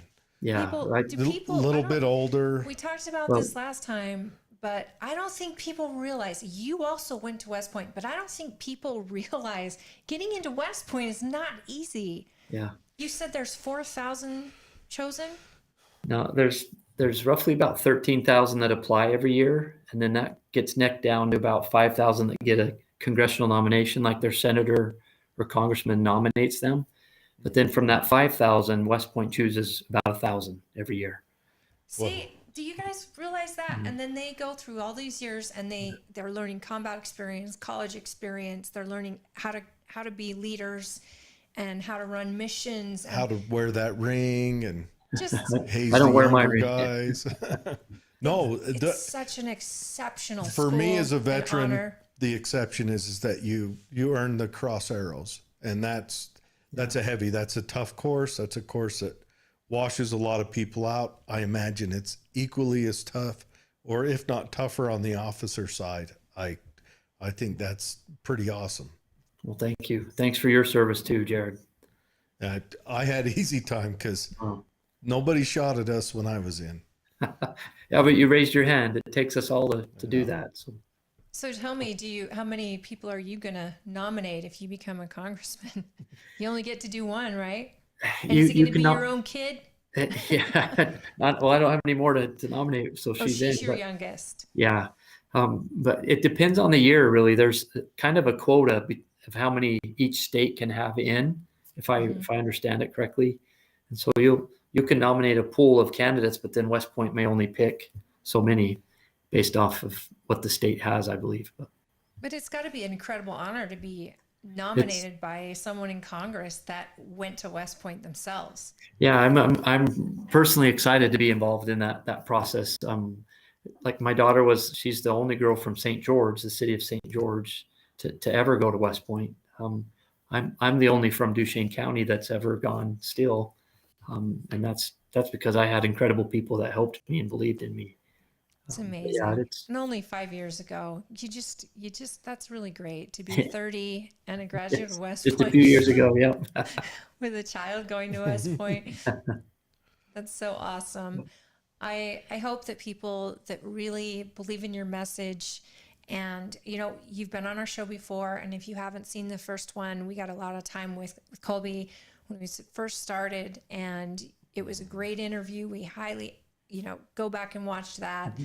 And this is before you got here. I mean, you've been doing a lot of groundwork, and the delegates really, really liked your message. Yes, they did. Yeah. So you're going up against an incumbent. That's always difficult. So, again, money is different. It's just a different scale. And that's the reason a lot of incumbents don't lose. It's because not only are they getting backing from big PACs, but the party members that get their own PACs start helping. So please donate. It's $5, $10, $1,000, whatever you can, and then show up and get to know this candidate. Donate, give your time. And for those of you who, and I'm going to say this, for those of you who believe in his message, make sure you go out and vote. Thank you, Jared. Yeah, Thank you, Jared.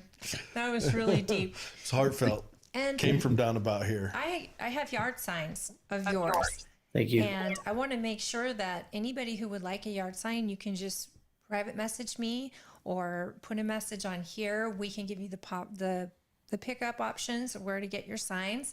I mean, if you want to support Colby and have a yard sign, any candidate actually, and we've got signs available for all the candidates running. And on that note, we had a question in our comments. Have you come out to support either Lyman or Cox, or have you been endorsed by any? I haven't sought their either endorsement, but I'm supporting Phil Lyman. Yes. Yeah. Yeah. And he's a local boy of yours down there too. Yeah. I got swear, St. George is taking over. Yeah. Got to know him really well. You know what? The North has had it. We've ruined it. Let's give it to you, Dixie side. See how it goes. How dare you say such a horrendous word on this show? Well, keep in mind, I grew up in Roosevelt, which is north. The North, yeah. We've been You'd be Davis kind of considered Maine in the Civil War, probably. Yeah, really the Davis cold. County. Davis no County one understands when you talk. Yeah, I get it. Yeah. So we also have Phil Lyman signs, and I know Lyman's been out a few times and has done some meetings with you, correct? Like you guys have both been together at the Pratt's house for meetings. Yeah, I haven't been there at the same time, but yeah, similar support and for sure. Yeah. Yeah, so everybody please come Friday, 6:30 at Brad and Kay's home. My wife and I will be there. Bring your questions, bring your support. This is a job interview, and so I'm there to be interviewed by my employers. Well, I'm asking for a friend. Are you going to have shirts there? Are you gonna have shirts? I Are don't you even gonna have be I throwing don't- some chum out in the water for the fish? Yeah, Will I don't there even be have a shirt. shirts? I don't even personally have one. Neither does my wife, but we're working on it. Yeah. It's so funny because I run into people and I'm like, that's a cool shirt. I can't even see it though. It's the joke. It's Yeah. funny. It's a Yeah. great shirt. You can't even see it. Once you put it on, half of you disappears. Disappeared. So You got the great. cloaking shirt. Yeah. That's cool. Well, I want to make sure that I hope that you know. I will be ballot watching and vote Thank you. watching on the night of the primary, and people need to know ballots are going to go out, and they actually, it's soon. Yeah. Next week. Ballots, Right? yeah, they are going to be coming out. Sorry, I have to get the exact day because we need to make sure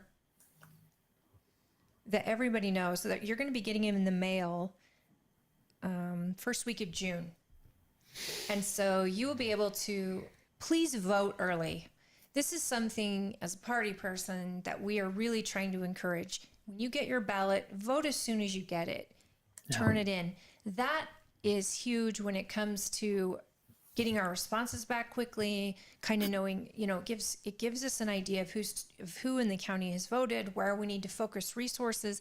A lot of times counties don't usually donate to the state campaigns. That's what we're trying to rally to raise money for the state to be able to donate.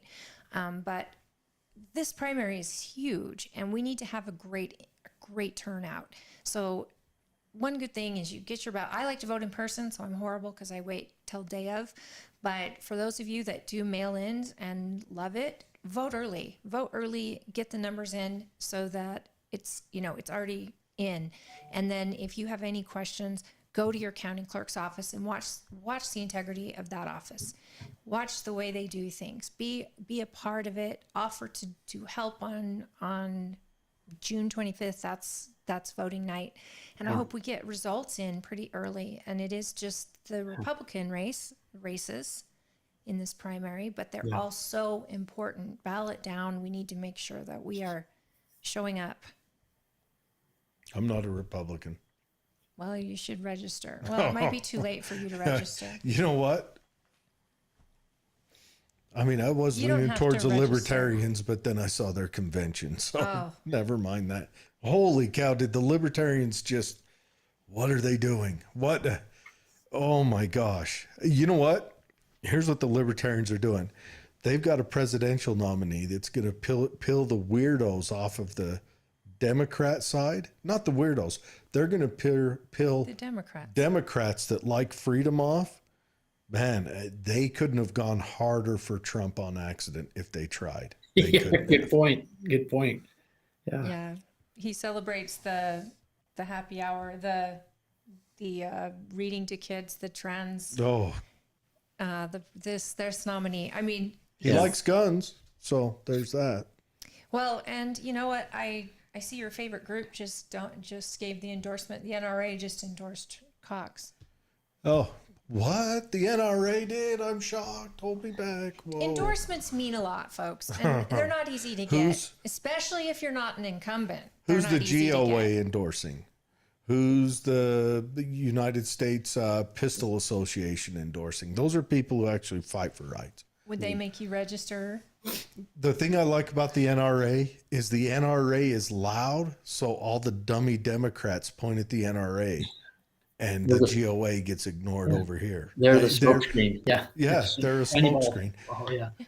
We've had you on for almost an hour and a half, and we got 6 minutes left. So, Colby, we're going to shut up, let you have it, let you convince people, humana, and get you out of here. Well, first, thank you both for continuing to lead. That's what makes America great, is having people like you that step up and lead. And so I appreciate that.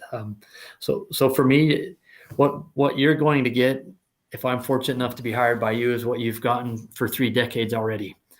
And that's service to our nation. That's defense of our Constitution. I hope in this new role, I won't have to bleed for the Constitution, but that's what I've been willing to do for 3 decades now, 31 years actually. And I continue to serve in the military as a colonel in the reserve. I have the flag still on my shoulder. So it's that oath to the Constitution is central to who I am. And that just extends to all the other duties that you should expect and demand from me as your representative. You should demand that I limit the federal government. You should demand that I control spending. And then you should demand that I defend your individual liberties. And so just to close, hearken back to our founding fathers. Why did they start a revolution? What were the issues that were gnawing at them that caused them to now be willing to risk their lives? Well, they were tired of the British government overreaching into their lives, overregulation, hyperinflation. They were tired of the British soldiers coming into their quarters and taking possession and control of their property. They didn't have a right to privacy. So our founding fathers said, enough, essentially. And that's what led to the revolution, our Constitution, our Bill of Rights. Well, how many of you, us Americans now, small business owners especially, feel those same things? I'm a small business owner and I feel it. Same thing, Feel it overregulation, taxation. Do not feel like you're represented. Your individual liberties are being compromised. Your right to privacy is out the door at best. Well, the only way you can control that is to vote for someone who honors and defends the Constitution, because that power of the purse resides with the legislative branch. And the 2nd Congressional District has 1 seat that can help influence that. And with me, the contrast you're going to get right now is clearly evident. I am not going to vote for crazy government spending, for omnibus packages. I'm okay with standing up and saying no, and staying with the Republicans and fighting for what conservative Republicans demand. I'm not going to vote to allow the government to spy on Americans without a warrant. That's why we have the 4th Amendment. I'm not going to rationalize on defending your constitutional rights, your First Amendment, your Second Amendment. If that's already happening on our 4th Amendment, which my opponent has done, imagine where it's going to end. With me, you're not going to get compromise. You're going to get defense. I may vote no on those things, but I'm voting yes to good on other things. But ultimately, I'm seeking your vote, your employment to work for you. There's not going to be any daylight between the fight for water and land that we already have, the representation that already happens. That's the baseline of what you should expect from me. What I hope to bring for you is leadership, judgment, and accountability that's been combat tested, that's been proven already, and that will be accountable to you. And so I welcome your support, welcome your vote, but more importantly, now tell 10 of your friends about this message. Help scale this message truly so that it can win. And that's where we're at right now. So thank you for your time. Outstanding. We'll see you Friday night at the Pratt's house, 6:30. I'll be there Friday night in Tooele. Are you going to take Maddie with you there? This is the joke question to end it off. Are you going to take Maddie with you there and have an earpiece in so that when AOC and what the heck's her name? MTG get to arguing with each other, she can tell you what they're saying so that you don't look like the rest of the congressmen. They're looking at each other like, what do they mean by eyelashes? What's happening? Yeah. Oh, baby girl. It's a joke. What a joke. Yeah. The best was watching the older congressmen. They're looking at each other like, what did she just say? What's happening? Where are we at? Not okay. I appreciate your dedication to this country and the service of this country. And I certainly appreciate your family, the sacrifice I'm sure they've made to have somebody, like you in their lives is pretty great. And they do it out of complete love and support. I'm excited. I hope I can be there Friday. I'm just going to see what my job permits. And then we'll be in here until, close to that time, and we'll see what we can do. Thank you. But for sure, everyone, that's Colby Jenkins. Go and check out his website. And hey, like and subscribe this channel, and then share this video. Share it in your on your own page and let your friends just watch it. It's for those in the district and for those not in the district, because here's my opinion. If Blake Moore was my congressman, I want to see we've had his competitor on here and it was a really great show, but if he's in my Paul district, I want the light to be shown on somebody who's not an incumbent, who is running for a seat out of the reasons you're doing it, your whys, the plan that you have. I think every single person should have to run against someone like you. Oh, Because well, if it doesn't make them better, then that person will get the seat, rightfully so.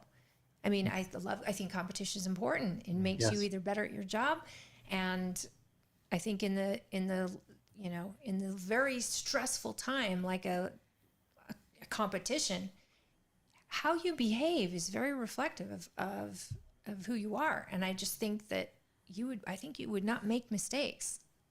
If you had challenged her in your race, you wouldn't make mistakes. Very true. Yeah. But anyways, Colby4Utah.com. Go there, check it out. If you want to donate, there's a easy to hit button there. If you want to volunteer, if you're looking for a yard sign, reach out to Holly. She can hook you up. If you're not living close to Holly, reach out to your Republican chair. Kay Pratt also, if you're living in Tooele City, she'll have the availability. She has signs.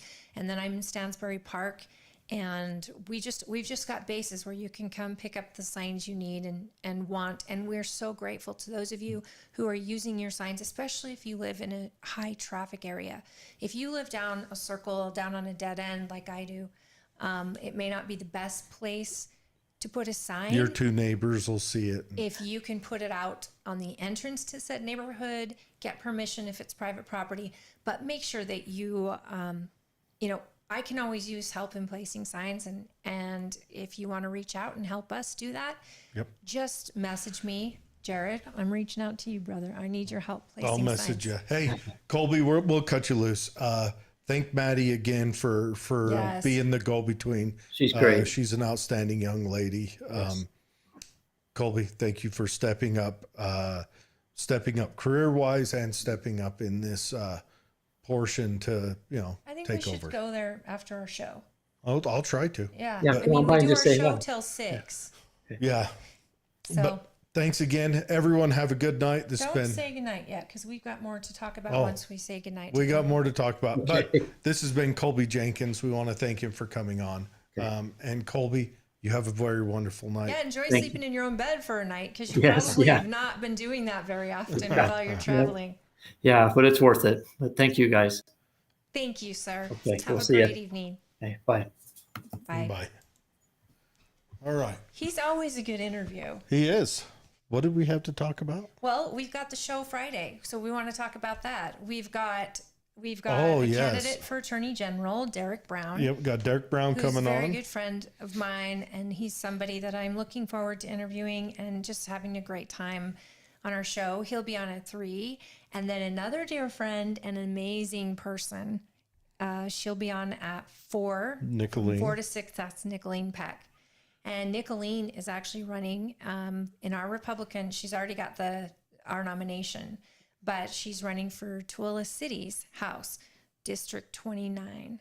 Yeah, she's running to replace Tim Jimenez. Yes. I'm excited to talk to her for what she has done. She's been an advocate for families and children. She's written some books on that, and I think, look, the government's going to ruin what the government ruins, and the government's going to never achieve a success where the government never achieves They never have. success. But cultures and families, those are things that are successful and have made successes and have proven to be a boon for communities and everything else. And Nicolene has done a lot of work on children and families and communities and things like that. And I'm excited to talk to her about that. I want to get that message out more. I know not many people, especially like dudes my age, are going to read books about raising children. I mean, Well, But- and about like the homeschool community. I mean, there's Yeah. a new bill going up that they're a lawsuit where they're trying to, and I want to talk about this with Nicolene, where they're trying to sue after the voucher program, where they're giving the kids money, Yeah. $8,000 to go to the school of their choice, and the argument from the union is that you're taking money out of public schools. Well, I'm sorry. If I choose, I mean, even if I pay to put my kid in a private school, my property taxes don't go any less. You know, it breaks my I'm heart to still see paying. teachers unions in such a tough situation. The teachers union has done so much for this nation. Except for represent the teachers and the students. And here's the thing. Well, when have they represented teachers and students? Then that's what unions should be. Because I'll tell Yeah. you, I know the Fraternal Order of Police is considered a police union. Their whole focus is on representing police. Where are they located? Where's their Everything. central headquarters at? I believe it's in DC. Really? But haven't been poisoned yet? every state has its own whole culture. Like there's a whole FOP organization here in Utah. They just recently, Governor Cox got their endorsement as well, which was a big surprise to me. And then every county has their own chapter. But unions like that, the Sheriff's Association, your associations are your fraternal orders. They're essentially unions, but their whole job is to make sure that law enforcement is getting the best representation and fairness and everything they need. They actually need to lobby, unfortunately. So they do have to have lobbies going on for policies and laws that are being made, because these people they're the ones who have to enforce these laws. So you get the teachers union, and I'm thinking, why aren't they doing more for teachers? The money that this bill was letting the money follow the student.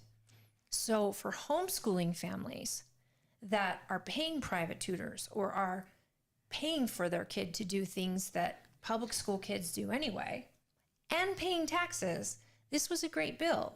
Now, it could have been better. There were still some things that could have been different. But I know that Nicolene had a lot to do in this department in getting this done. And so for this to be a potential lawsuit or canceled, homeschool families that I'm friends with have already reached out, and they're just like, how is this, what's going on? How is this a thing? So I've been kind of diving into it, and I'm excited because Nicolene has written a lot of these and has had to debate them and lobby for them for parents and for kids. And that's depressing, because everyone in legislature should be lobbying for parents and kids. They are parents of kids. And if they're not, they're still living in a world that's going to be run eventually by this youth, the next generation. So to have them educated and to have them not hate America or themselves should be a bonus. What if we just made it so teachers couldn't come out of a commie mill before you handed You mean your kids you'd have over to to close every university in the country? I'm suddenly seeing a pathway for a prosperous America. You're like, The skies are parting. It's like on what's that girl that followed the yellow brick road girl? That'd be Dorothy. Yeah, when she comes over the mountain and the hills are beautiful colors and The hills were alive with sky the sound is of music. blue and all of that. Wow. We So found it. to have Nicolene here, Yes, I'm and her excited to insight chat with her. is so exciting, because she just became a candidate. I swear it was. She'll tell us the story, but Yeah.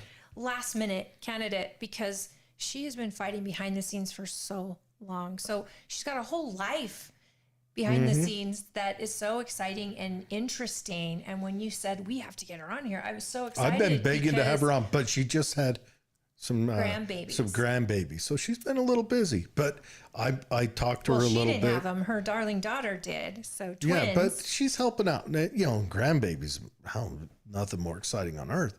But I mean, those are the ones that you get to shake up the most and then give back to you the don't parents. shake. You just hug. Spoil, But whatever you do. Here, my mom had a Sugar. sign growing up that said, "Grandchildren are the reward for not killing your children." That's right.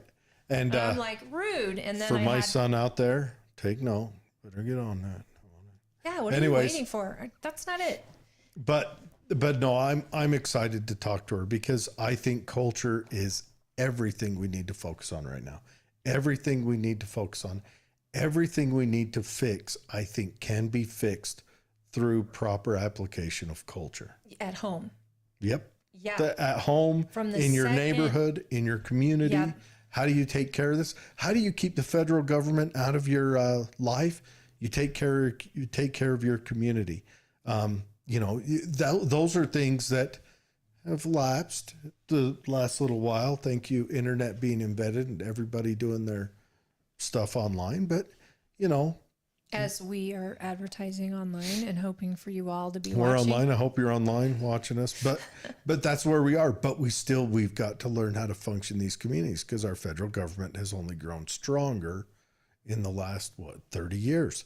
It's gotten, and then our local governments. I mean, I've hashed on about regulations. Holly hasn't had to sit through one of my barriers to entry for businesses. My brother, he runs a medium-sized business, whatever.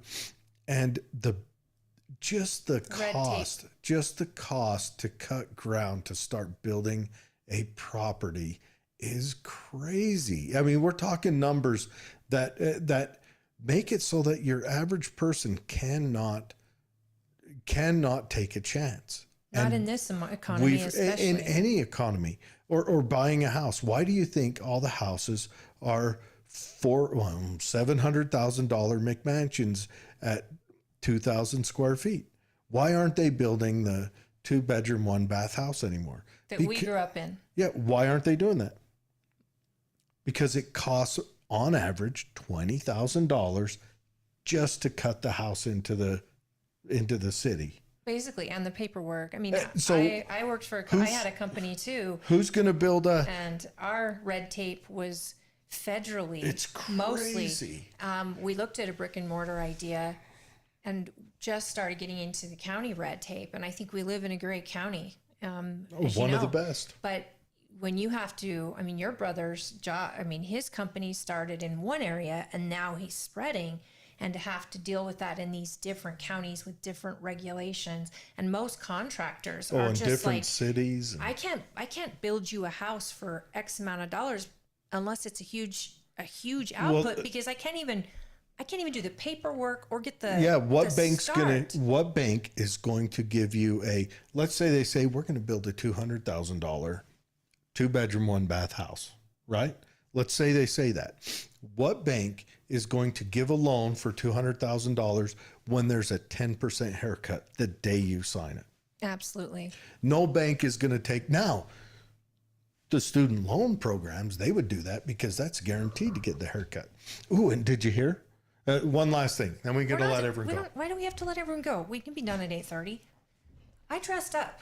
Okay. It's a Wednesday night show. I mean, So, sorry, I did should you ask hear? you if you're... You're okay. Did you hear that they're going to make selective service automatic for young men? I thought that it was already. No. When you turn 18. Nope. Or am I Okay. thinking of something When I different? turned 18, we had to go down to the post office, fill out a card, mail it in. And then it went online, and then it went to where if you went to get a student loan, it automatically registered you for selective service. Now I see. So now they're they're not looking even at asking- making it so that it just happens.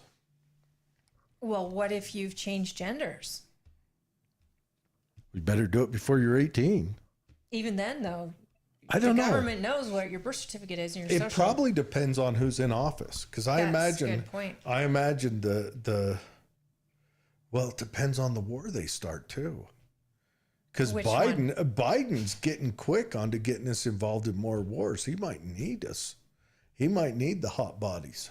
And he might actually, I mean, who knows that it won't be women that could be just put in there, because a lot of people say, hey, there's no difference in genders. Why aren't you sending women? Well, That's true. I don't want women on there. I don't know. It's a good But point. then when you Well, don't have any no, control over I mean, what the government's doing with your kids' lives, You can call me chauvinist, but I do not think we should send women into combat, I don't either. because you can lose all but one of your men and you can function in society and grow it. I mean, yeah, the kids may have eyes that are a little too far apart and they drool more than but you can do that. I have to revise my statement. You lose all but one women. Done. I don't think that they shouldn't send. I mean, I don't think that. I think they shouldn't force. Well, I don't think they should force anyone, but I understand why countries do. But I don't think they should force women into combat. I think women who want to be there, yes. Sure. But then again, I'd say, and any culture where men will stay home while their women go off to fight.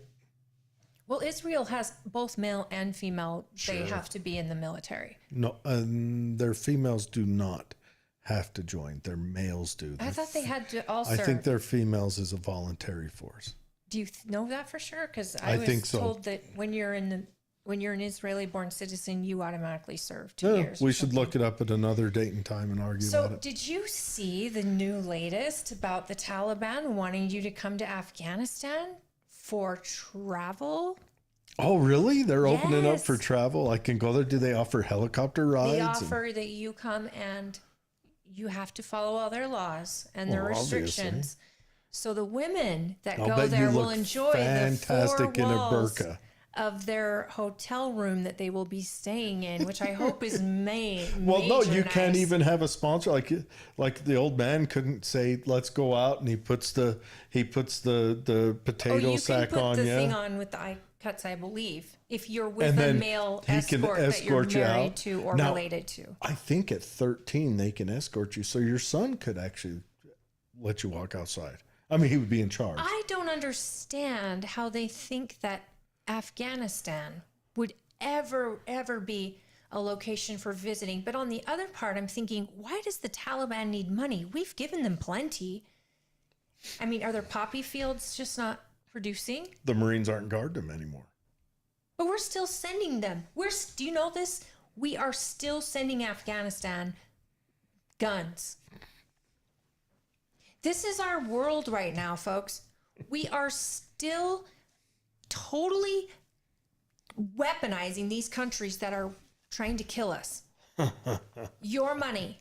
This is the spending. And that's why whoever's in Congress better be ready to just say, no more. We're done. Turn off the faucet. Let's just be done. Because we don't have the money, especially to be funding our enemies. Did you see the video? I don't want to show it, but did you see the video of the woman in France on the park bench? Mm-mm. One of their immigrants of France, she's on the park bench, and one of the immigrants decides to get up next to her and urinate on her as she's sitting there. Just like Yep, pulled it out and yep. Caught on video. I don't know if they put the video out or what, but talk about culture. Talk about culture. If you've ever been to France, France gave up on itself a It's- long time ago. Paris is a beautiful city. I feel very blessed to have been able to go. It was always a dream of mine, and it was amazing, what you see in the history and all of that. But even 10 years ago, oh my gosh, 15 years ago when I was there, you could see there was a huge culture change. And it was from countries that don't share the faith that United States, the many faiths of the United States. It was all Muslims. Mm. And there was pickpocketers.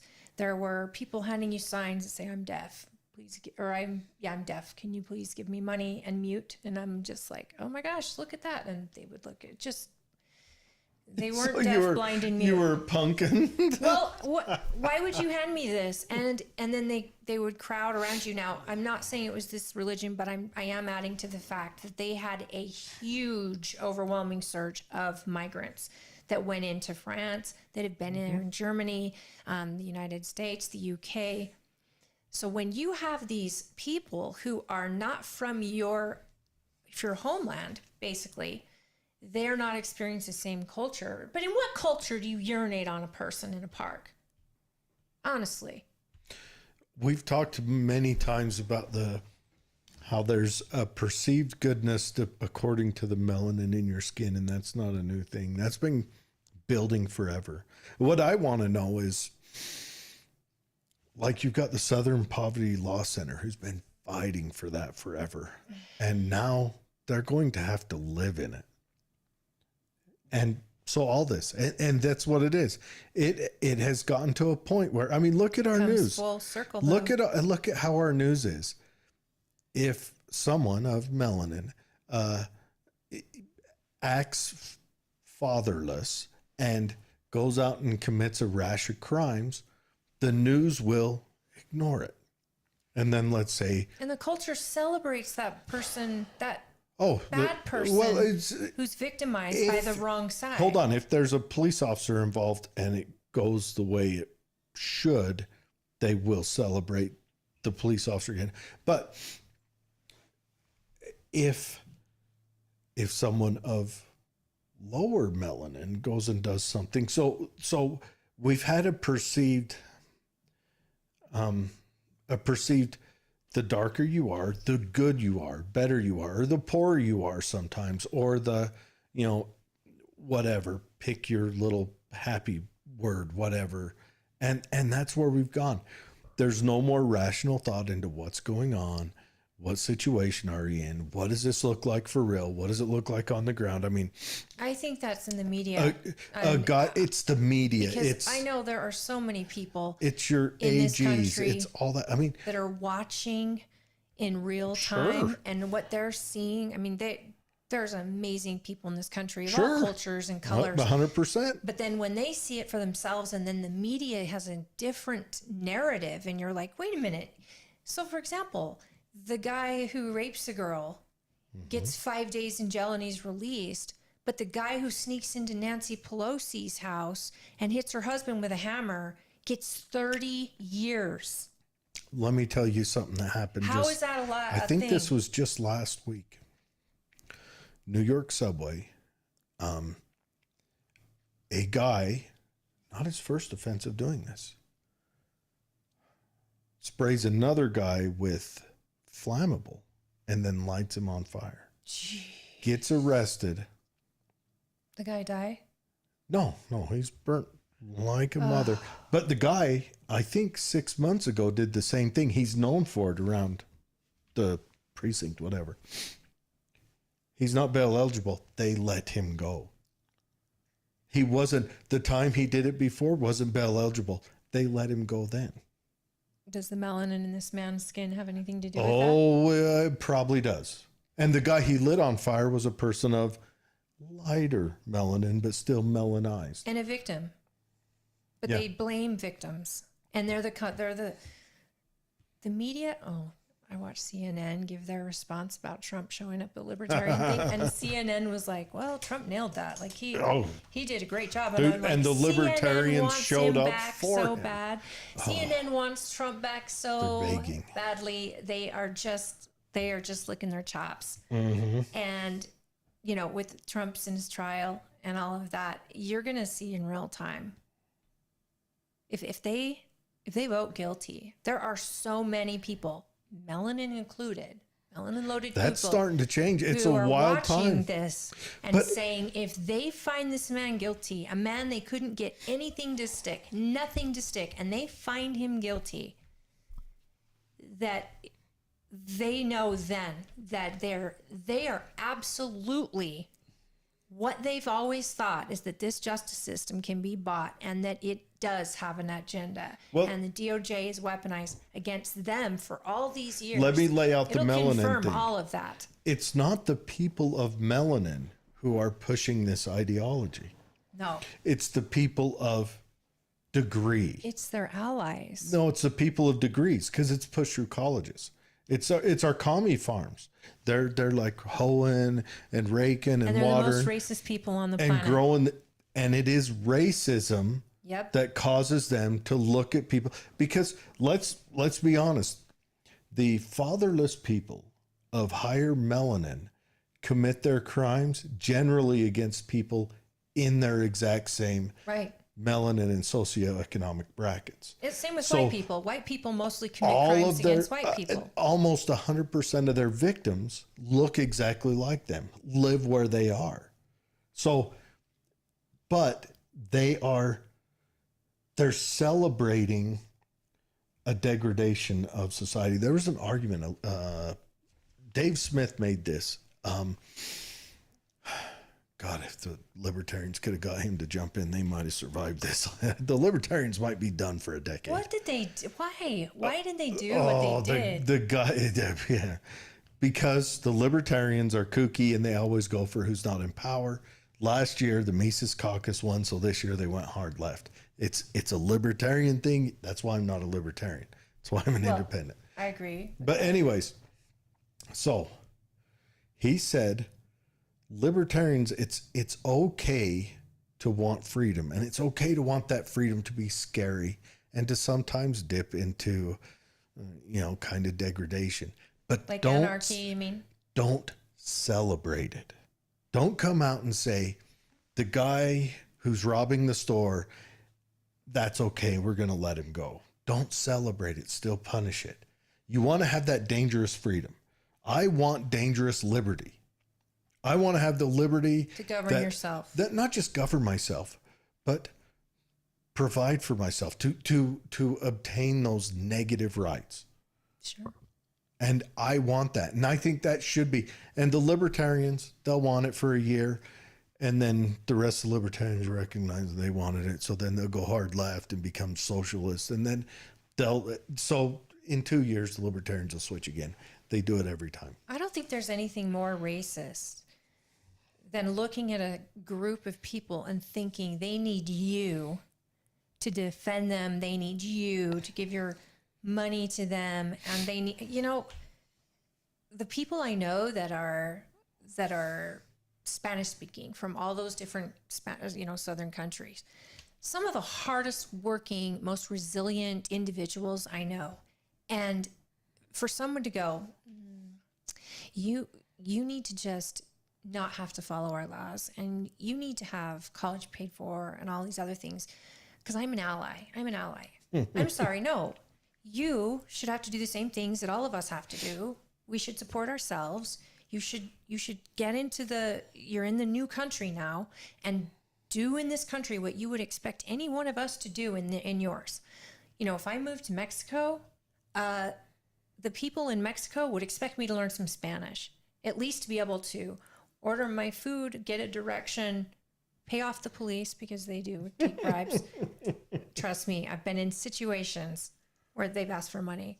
Do they ask for it outright, or do you kind of have to offer it? I was in a taxi. Do you have to figure out like the exchange rate for the cops? The taxi guy got pulled over for having too many people in the taxi, which was crazy. How many people were in it? We had 4. Okay. 1 in the front seat, 3 of us in the back seat. So as many seat belts were in there. But there's a limit over. Who knows? He says, the officer won't give me a ticket if we pay him $60 US. And I said, that's ridiculous. It was the first time in my life. What's that, a gajillion that pesos? I saw. Well, not anymore. No, now it's like 600 pesos. Now we're on about comparative. We're getting there. Oh, no, it's still 10 times. It's a peso to dollar. 12 times. But that's the first time in my life being a child raised by law enforcement in this country and understanding, the integrity and the expectations. And my flabbers were gasted at the whole thought. I'm like, wait, I'm not paying him to let us go. That's So a how much traffic did you end up stop. paying him? Nothing. You guys didn't pay anything? No. And he let you go? No, I guess the taxi guy paid him. Really? Because he didn't want it on his record. And I'm not doing that. Now, we were in the middle of downtown Cancun. What would it have been it's not like? Tijuana, where they can drag you out of the car without making a scene in a very touristy area. Because the cops in Cancun do not want to be considered like the cops in Tijuana. I heard it's the cartels that'll get the cops in Cancun because the cartels own Cancun. But they don't want you to destroy the vision of Cancun being a tourist attraction or the city dies. So cops were they went through the taxi driver. They came in, flashed the light. I don't even know if they have a seatbelt law. Being in Mexico, I don't think they do, because I've seen some crazy vehicles there where there's no way you could even have a seatbelt there, let alone a floorboard. Like, it's just insane. But I was so astonished, and I think that if I had been in Tijuana or Ensenada, a place like that, oh no, they'd have done a shakedown. I mean, I've been in Tijuana where they did shake down. And they shook you down? no, a friend. Really? who had rented a car in Tijuana. He was an idiot because he rented a red Mustang and then drove it into Tijuana. So, hi, look over here, rob me He blind. rented an American in America? Yeah. But he gets a shakedown by one officer. It's a couple of them. One officer, and he pays him. The officer says, I won't cite you. I don't even know what he was citing him for, but you pay me $100. And he did. He paid it. And then that officer radioed to the officers up ahead, and he got stopped again. They're waiting in a line. And they said, we'll stop for $200. Waze has it And lined out. You're about to get Pretty shaken much. down. You're so about to he get decides to turn around and get out of that dead city. And on the way out, They hit him again. they hit him again. Well, how much money do you have left? And he had no money left. And he was a professional photographer. And he had his camera. Ooh. And the officer's like, what about that? And he's like, dude, no.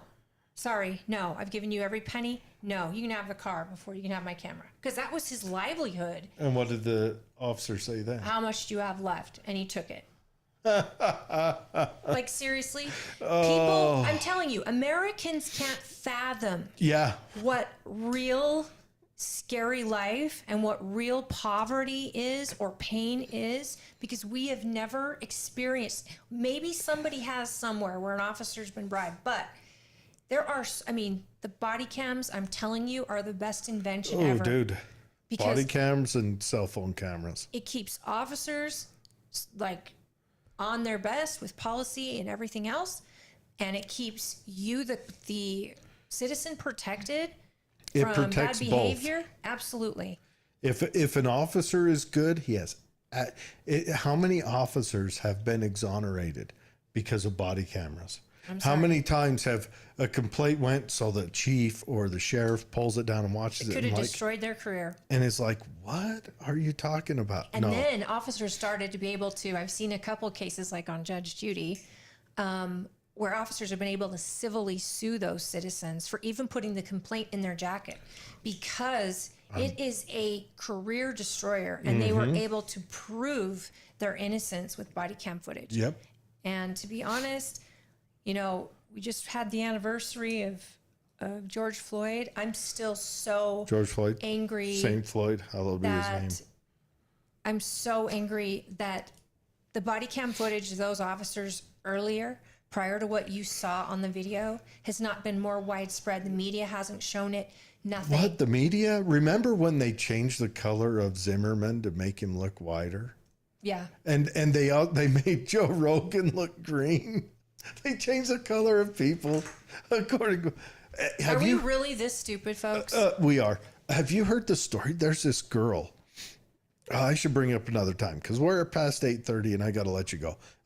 If we have a chance Friday, I'll talk about a news story. But We do, because Derek is coming on at 3. Yes. So at 2 o'clock, we'll start the show. Okay, We'll do current events. We've and got news. a couple of fun stories. But anyways, And everyone. I'm so excited to introduce you guys to Derek.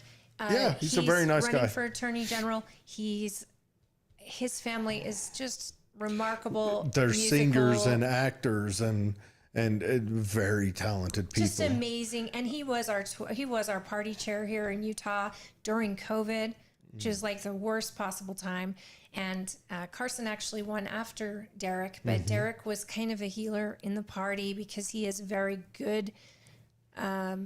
He's good at getting people to come together. Very nice man. And so I'm excited to introduce you if you haven't gotten to see him yet.